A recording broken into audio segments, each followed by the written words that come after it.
સુરત શહેરમાંથી વાલીઓ માટે ચિંતાજનક ચોંકાવનારી ઘટના. મોબાઈલ ગેમના વધતા વ્યસન વચ્ચે એક એવી ઘટના પ્રકાશમાં આવી જેમાં ફ્રી ફાયર ગેમ રમવા બાબતે પિતાએ ઠપકો આપતા 3 બાળકો ઘરેથી નીકળી ગયા છે.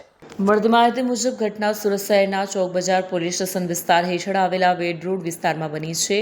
વેડ રોડના પંડોળ વિસ્તારમાં આવેલી સહયોગ પાવરલૂમ સોસાયટીના પ્લોટ નંબર 94A ખાતે રહેતા એક પરિવારના 3 બાળકો ગત 19 મે 2026ની મધ્યબાદ ઘરેથી નીકળી ગયા. પરિવારનું જણાવ્યું કે બાળકો વારંવાર મોબાઈલમાં ફ્રી ફાયર ગેમ રમતા હતા. ગેમના કારણે અભ્યાસ તેમજ રોજિંદી પ્રવૃત્તિઓ પર અસર થતી હોવાના કારણે પિતાએ બાળકોને સમજાવ્યા અને ગેમ ન રમવા માટે ટોક્યા. જોકે આ બાબતને લઈને 3 બાળકો નારાજ થઈ ગયા હોવાનું સામે આવ્યું છે.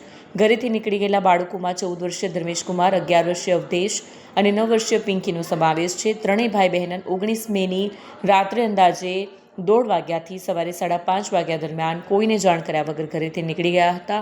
પ્રાથમિક તપાસમાં સામે આવ્યું છે કે આ બાળકોને ફ્રી ફાયર ગેમ રમવાની ભયંકર આદત પડી ગઈ હતી.